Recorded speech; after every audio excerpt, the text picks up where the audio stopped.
মুজিব বর্ষ পালনের নামে রাষ্ট্রের 4,000 কোটি টাকা ক্ষতি সাধনের অভিযোগ উঠেছে সাবেক প্রধানমন্ত্রী শেখ হাসিনা ও তার বোন শেখ রেহানার বিরুদ্ধে।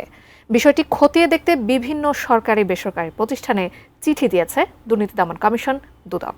এদিন দুদকে অভিযোগ জমা দিতে এসে জাতীয় নাগরিক পার্টি এনসিপির উত্তরাঞ্চলের মুখ্য সংগঠক সার্জিস আলম বলেন, অতীতে দুদককে ব্যবহার করে অনেকেই সাম্রাজ্য করেছিলেন।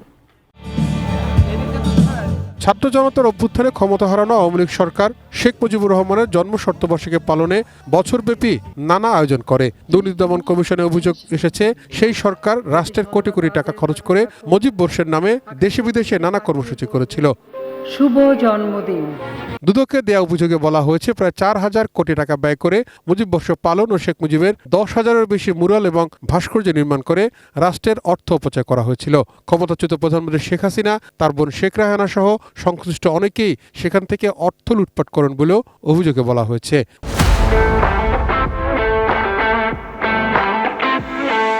বুধবার দুদকের প্রেস ব্রিফিংয়ে জানানো হয়, বিষয়টি খতিয়ে দেখতে 7 সদস্যের কমিটি গঠন করা হয়েছে।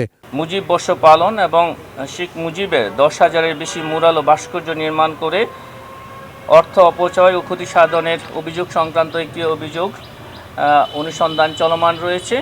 এই সংক্রান্তে গঠিত অনুসন্ধান দল অনুসন্ধান সংক্রান্তে রেকর্ডপত্র সংগ্রহ করছেন।